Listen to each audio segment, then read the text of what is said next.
योगी बाबा का शपथ ग्रहण समारोह क्या होने जा रहा है? लग रहा है जैसे कोई ब्याह समारोह है।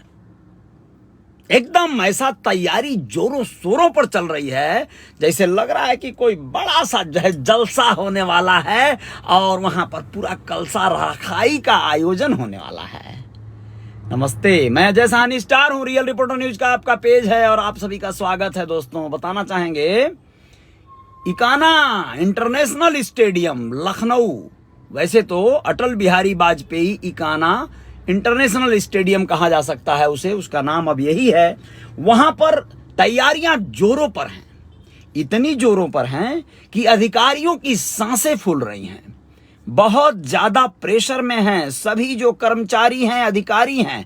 वैसे तो इस तरह के जब आयोजन होते हैं तो बहुत सारे लोगों की बड़ी लह जाती है। जैसे मान लीजिए कि जो लोग वहां पर अपना अपना साउंड, टेंट, कुर्सियां या जो कुछ भी लगा रहे हैं तो उनको तो अच्छा खासा बजट पास हो जाएगा।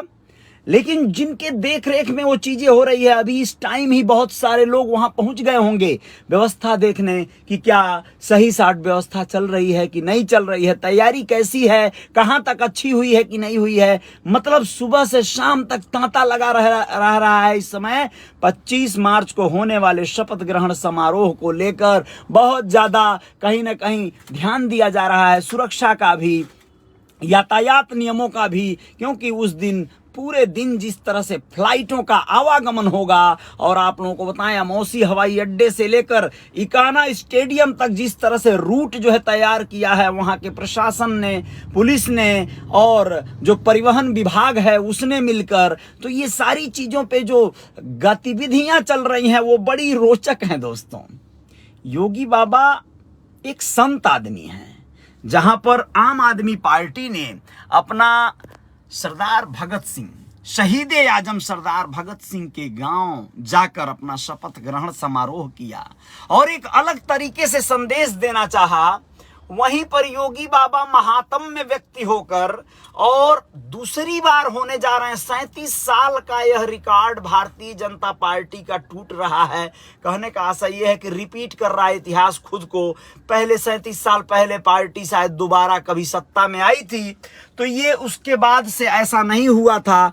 एक बार आई फिर दोबारा आ गई। ऐसे में योगी बाबा को ही जिम्मेदारी दे दी गई है, पहुना बना दिया गया है और खहुना कूटा जा रहा है। आप लोगों को बताना चाहेंगे कि यह अश्वमेध यज्ञ का जो आयोजन था, यानी चुनाव, इस चुनाव में इस अश्वमेध यज्ञ के दरमियान जो घोड़े चुनाव लड़ने के लिए छोड़े गए थे, यानी कि जो भी काबिल योग्य उनके प्रत्याशी थे, सब के सब बड़े चौकस होकर अपना कार्य कर रहे थे। जब विधानसभाएं बढ़ी, जब जरूरत और घोड़ों की पड़ी, तो उसमें घोड़ों की कमी के नाते कुछ गधों को भी घोड़ों की तरह सजाकर छोड़ दिया गया था। उन गधों में से भी कुछ लोगों की जोर शोर पर तैयारियां चल रही हैं मंत्री और मंत्रालय पाने की। बड़ी गजब की लीला है दोस्तों। सोच कर देखिए आप, ये अश्वमेध यज्ञ का आयोजन ही था जिसे रोक पाने में वो लॉ जो बने थे उनका लॉ नहीं लगा और वो फेल हो गए, जबकि बड़े उम्मीद में थे। बुलडोजर बाबा नाम रख दिए ऐसे में उस व्यक्ति का, जिन्हें आप लोग योगी आदित्यनाथ कहते थे। योगी बाबा का नाम अब नया एक ठो पड़ गया है उत्तर प्रदेश में, उनको बुलडोजर बाबा के नाम से जाना जाने लगा है। और आप लोगों को बताते हैं कि इस पर गाना आने लगा है। वहां के स्थानीय ही नहीं, बड़े बड़े तुर्रम व्यापारी, व्यवसायी चांदी का बुलडोजर योगी बाबा को भेंट करने लगे हैं। अब इससे बड़ी बात और क्या होगी। अब आप लोगों को समझ में आने लगा होगा कि जब गुजरात जैसे प्रांत में गीता पढ़ाने की कवायद शुरू हो जाए तो क्या मतलब हो सकता है। कहने का आशय यह है कि देश में वैसे ही आवश्यकताएं तो थी कुछ आधुनिक शिक्षा प्रणाली की। जैसे मान लीजिए कि डिजिटल शिक्षा को अनिवार्य कर दिया जाता तो छोटे छोटे बच्चों को लैपटॉप, कंप्यूटर और इंटरनेट की बहुत सारी गतिविधियों के बारे में शायद पढ़ाया जाता कि किस प्रकार से छोटी सी उम्र में बहुत अच्छी जानकारियां और कोडिंग और तमाम शिक्षा को अनिवार्य नहीं कर पा रहे हैं ये लोग, जो करना जरूरी है, लेकिन गीता पढ़ाना अनिवार्य कर रहे हैं। अच्छा, एक बात बताइए, ये जो गीता पढ़ाना अनिवार्य किया जा रहा है इसमें एक दिक्कत नहीं आएगी, जबकि आप लोगों को पता है, बहुत सारे लोगों को पता होगा, एनसीईआरटी के शिक्षा प्रणाली में, एनसीईआरटी के कोर्सों में, पाठ्यक्रम में पहले से भी गीता का समावेश है। भक्ति काल के आंदोलन की जब चर्चा आती है तो गीता का वहां पर चर्चा होता है। कई एक ऐसे सब्जेक्ट, ऐसे विषय आएंगे जहां पर गीता के पाठ्यक्रमों को देखा जाएगा। लेकिन आप लोग गौर करें कि जब पूरी तरह से गीता अनिवार्य होगी तो गीता की जानकारी या संस्कृत के शिक्षकों की भी आवश्यकता पड़ेगी, क्योंकि सारे शिक्षक तो इस चीज को पढ़ा नहीं पाएंगे।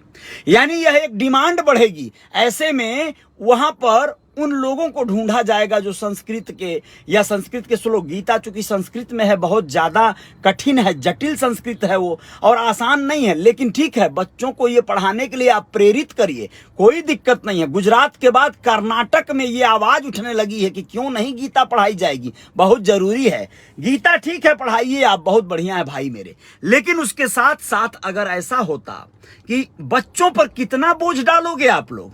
बच्चे जो छोटे छोटे, उनके जो मन मस्तिष्क होते हैं, अपने मेन कोर्स और पढ़ाई को अभी पूरा करने में उनकी हालत खराब हो जाती है, और ऐसे में गीता का कोर्स को अनिवार्य विषय बना देना, यह तो बड़ा दुर्भाग्य है। संस्कृत जहां पर अनिवार्य अभी कुछ कक्षाओं तक रखा गया था, निचली कक्षाओं तक, वहां पर अभी वही जटिल लग रहा था। तो ऐसे में गीता का अनिवार्य बनाना कहां तक सही है, आप लोग जरूर बताइएगा। मैं मानता हूं कि देश को एक नए जो है सृजन की जरूरत है, एक नए परिपाटी की जरूरत है, एक नए सिरे से इसके श्रृंगार की जरूरत है। लेकिन इसके श्रृंगार में कहीं ऐसा तो नहीं कि जनता की गाढ़ी कमाई का बहुत बड़ा धन, बहुत बड़ी संपदा खप रही है। स्टेडियम में जो तैयारियां चल रही हैं, आप लोगों को बता देना बहुत जरूरी है। पुलिस प्रशासन के हाथ पांव फूले हुए हैं। आईएएस पीसीएस अधिकारियों की हालत खराब है कि कैसे उस दिन सुरक्षा व्यवस्था मुस्तैद की जाए। योगी आदित्यनाथ के शपथ ग्रहण समारोह में माननीय नरेंद्र मोदी, सांसद वाराणसी और प्रधानमंत्री भारत सरकार भी शामिल हो रहे हैं। गृह मंत्री अमित शाह और जेपी नड्डा जो भारतीय जनता पार्टी के राष्ट्रीय अध्यक्ष हैं, इन सभी लोगों की तो भरमार ही रहेगी। लगभग 60 से 70 हजार लोगों को उसमें शामिल करने की कवायद चल रही है। ये शपथ ग्रहण है या राज्याभिषेक? आप राजा बनने की कवायद कर रहे हैं। आप एक संदेश देना चाहते हैं बहुत बड़ा, और वो संदेश देश ही नहीं बल्कि विदेशों तक जाए, इस तरह की आपकी कोशिश है। कोशिश प्यारी है, अच्छी है, बहुत अच्छी है। ये जनता है उत्तर प्रदेश की, इसे तो ये झेलना ही था। और इसे झेलना क्या, इसे जो है हर हाल में इसका लाभ मिले, प्रभु ऐसी कोशिश करे, ऐसा भगवान करे कि हो। लेकिन ऐसा क्या होगा? अब यहीं से शुरुआत होती है उस बात की जो मैं बार बार कहता हूं, गीता अनिवार्य करना और भी तमाम विषयों पे जाना जहां पर बहुत ज्यादा चीजें छूट जाएंगी। बार बार कहूंगा, चिल्लाकर कहूंगा, आप लोगों से कहूंगा कि आपके बच्चों को, और आपको नहीं पता है क्या, इंटरनेट पर आप आज लिखिए, गूगल पर लिखिए, सीधे यूट्यूब पर लिखिए, दुनिया की कोई भी जानकारी चाहिए आपको, आप लिखिए तो सही कि शेयर मार्केटिंग में ट्रेडिंग कैसे होता है। आप लिखिए तो सही क्रिप्टो करेंसी की फुल जानकारी दीजिए हमको। बहुत सारी जानकारियां आपको मिलेंगी। लेकिन सोच कर देखिए कि इन जानकारियों को, यानी कि जो मैं बार बार कहता हूं एक बार, कि जब हमें पढ़ाई जाती है हिस्ट्री और कहा जाता है कि हमारे वीर राणा प्रताप जी घास की रोटी खाए, हमारी वीरांगना, हमारी शानदार जो है लक्ष्मीबाई जी घोड़े पर बैठकर अंग्रेजों से लड़ाई लड़ते हुए अपने आप को ऐसे सुरक्षित की, ऐसे की, वैसे की। इन कहानियों से एक आम आदमी जो रिक्शा चलाता है, मजदूरी करता है, एक गरीब आदमी, उसे क्या सरोकार है?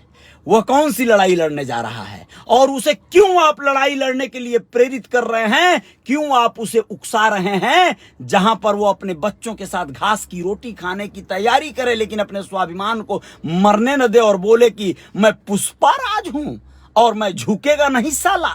ऐसा एक आम आदमी के बस की बात नहीं है। या तो ऐसा कोई गुंडा कर सकता है, कोई क्रिमिनल कर सकता है, कोई नेता कर सकता है, कोई अधिकारी के भी बस की बात नहीं है कि वो ऐसा कह दे, ऐसा सोच ले। सोचिए, एसएसपी, डीएम, इस तरह के पदों पर भी जाकर नियम और कायदे में रहना पड़ता है, वरना फायदे में नहीं रहेंगे, बहुत बड़ा लॉस हो जाएगा, नुकसान हो जाएगा। मैं बार बार अपील करता हूं, ये सरकारें जो आ रही हैं, थोप रही हैं कुछ नए फार्मूले आप पर, आप लोग समझ नहीं पा रहे हैं। धीरे धीरे जहर असर करेगा, आप लोगों की चिंताओं के सबब में जाना पड़ेगा। लेकिन अश्वमेध योग के जो गधे अभी जो आ गए हैं चुनकर, उनके मुंह में जुबान नहीं है, उनके मुंह में लगाम भी नहीं है। लगाम तो घोड़ों को लगाया जाता है, गधों को लगाम की जरूरत नहीं पड़ती है। गधे वैसे ही अपना मुंह बंद रखेंगे, क्योंकि अगर वो चिचियाएंगे तो उनका पोल खुल जाएगा कि अबे ये तो घोड़े नहीं है, गधे हैं, खच्चर हैं, तो वो बोलेंगे भी नहीं। विधानसभाओं में जाकर गूंगे होकर बैठेंगे, मुस्की मार मार के अपने अपने आवासों में, दारुल सफा के उन फ्लैटों में मीटिंग करेंगे, अपने लोगों को चूतिया बनाएंगे। और चूतिया बनाते बनाते 5 साल बीत जाएगा, अपने अमीर हो जाएंगे। और ये जो चूतिया जनता पहले से है वो और चूतिया बनकर बस चूतिया बनते रह जाएगी। जय जयकार जारी रहेगी। राजू निषाद कह रहे हैं कि बहुत सही बोल रहे हो भैया, धन्यवाद, बहुत बहुत धन्यवाद राजू भाई, शुक्रिया आपका। और आप लोग भी जाइए, फुर्सत मिले तो योगी बाबा का दर्शन कर लीजिए, उनके लिंग का दर्शन कर लीजिए, सभी लोग जाकर मिलके उनका जो है राज्याभिषेक देख लीजिए सभी लोग भैया, बहुत बड़ी बात हो जाएगी। बताइए उस योगी और संत महात्मा को इस तरह से बियाह जैसा राज्याभिषेक, उससे बढ़िया तो बियाह कर लेता, क्या फायदा है भाई। अरे भैया, राज्याभिषेक कराने जैसा हाई फाई तैयारी, इतना बड़ा आयोजन करने का मतलब क्या है। अरे यार, जीत गए हो, मानते हैं आप, एकदम जो है राजा बनी गए हो, इसमें कोई आपको रोक तो नहीं रहा है। सारे विरोधियों को न्योता भेजा जा रहा है कि आओ भाई हमारा राज्याभिषेक देखो, आओ भाई हमारा जो है शपथ ग्रहण समारोह देखो। बहुत अच्छी बात है, बहुत अच्छी बात है। मुख्य सचिव दुर्गा शंकर मिश्रा ने इकाना स्टेडियम पहुंचकर वहां चल रही तैयारियों का जायजा लिया, व्यवस्थाओं को लेकर कई निर्देश भी दिए। मुख्य सचिव के साथ अपर मुख्य सचिव गृह अवनीश अवस्थी, अपर मुख्य सचिव सूचना नवनीत सहगल, एडीजी कानून व्यवस्था प्रशांत कुमार, लखनऊ के पुलिस कमिश्नर डीके ठाकुर व डीएम अभिषेक प्रकाश समेत एलडीए, नगर निगम व अन्य विभागों के वरिष्ठ अधिकारी भी मौजूद थे। अधिकारियों ने सुरक्षा समेत अन्य व्यवस्थाओं को लेकर विमर्श किया। दिन भर अधिकारियों का आना जाना लगा रहा और स्टेडियम के बीच में विशाल मंच बन रहा है, जिसके आसपास कड़ा सुरक्षा घेरा। मंच के सामने अति विशिष्ट महानुभावों के लिए सोफे व कुर्सियों की भी व्यवस्था रहेगी। स्टेडियम की दर्शक दीर्घा में आम लोग बैठेंगे। जिन लोगों को पिछले सरकारों में बड़ा लाभ हुआ है, वो लाभार्थी भी वहां जुटेंगे और योगी बाबा की आरती उतारेंगे। बड़ी अच्छी बात है, हमको कोई जलन वलन नहीं हो रहा है, हमको खुशी हो रही है। लेकिन मैं सैल्यूट तब करता योगी को जब वो कहीं बहुत सौम्य तरीके से, शांत तरीके से, कम खर्चे वाले तरीके से अपना शपथ ग्रहण समारोह रखते। उत्तर प्रदेश की जनता और उत्तर प्रदेश की आवाम को आवश्यकता है तमाम तरह के योजनाओं की, तमाम तरह के ऐसे प्रकल्पों की जहां से आम जनता को लाभ हो और बहुत सारे लोग परदेसी होने से बच जाएं, बहुत सारे लोग परदेशों में जलील होने से बच जाएं और उत्तर प्रदेश खुद पर आत्मनिर्भर हो जाए। ऐसे दिन न जाने कब आएंगे। व्यापारी साले सब के सब चाटुकार हो गए हैं, वह जाकर योगी को तमाम तरह की भेंटें, साल दुसाला और चांदी का और सोने का लोढ़ा और बुलडोजर सौंप रहे हैं, गिफ्ट कर रहे हैं। यही होता है। क्या मतलब है चिढ़ाने का, क्या मतलब है बुलडोजर बाबा बनाने का। लेकिन इसमें चुतियागिरी हुई है विपक्ष के जो है तमाम नेताओं से भी। ये लोग गलती से बाई मिस्टेक किसी व्यक्ति को एक अलग जो है पहचान दे देते हैं। बुलडोजर सरकार है, बुलडोजर सरकार है, सपा सुप्रीमो बकते रहे, अब लो चिढ़ाते रहेंगे लोग आपको। जय हो, जय जयकार तो जारी रहेगी। पूजन साहनी कर रहे हैं, बहुत बढ़िया विश्लेषण, धन्यवाद भाई पूजन जी। राजेश निषाद जी शुक्रिया आपका। करण चौधरी जी बहुत बहुत धन्यवाद। सुजीत कुमार सहानी जी धन्यवाद आपका और बहुत बहुत आभार आपका। महिलाल कन्नौजिया जी शुक्रिया आपका। प्रमोद कुमार जी और धनंजय कुमार जी बहुत बहुत शुक्रिया आपका। धनंजय सबकी सभी को शुक्रिया। रिंटू कश्यप भाई गोरखपुरिया एकदम सही भैया, धन्यवाद भाई, बहुत बहुत धन्यवाद। राजू तो बढ़िया कही चुके हैं।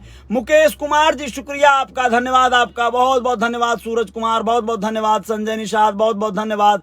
गंगा पुत्र बलिराम साहनी और राघो जी बहुत बहुत शुक्रिया। ब्रजेश कुमार बहुत बहुत धन्यवाद। राम शंकर निषाद जौनपुर से गुड मॉर्निंग, थैंक यू भाई, नमस्कार, बहुत बहुत धन्यवाद आप सभी मित्रों का। वर्मा चौधरी जी शुक्रिया। नैतिक बिंद जिद्दी हैं, जय वीआईपी कह रहे हैं, बहुत बहुत शुक्रिया। चंद्रशेखर निषाद बहुत बहुत धन्यवाद आपका, शुक्रिया सभी मित्रों मित्रों का और बहुत बहुत अभिनंदन। बब्बन अहिर बहुत बहुत धन्यवाद। जय सिंह बहुत बहुत धन्यवाद, शुक्रिया भाई साहब। दिलीप चौधरी जी शुक्रिया आपका। रवि साहनी भाई बहुत बहुत धन्यवाद। हिमांशु निषाद शुक्रिया, आभार। और बेखू कुमार रघुवर साहनी जी शुक्रिया, अभिनंदन। सभी मित्रों का आभार व्यक्त करता हूं और अश्वमेघ यज्ञ में शामिल उन सभी गधेनुमा घोड़ों का भी मैं आभार प्रकट करता हूं जो लोग वहां पर जाकर अपना जुबान बंद रखेंगे, वरना पोल खुल जाएगी।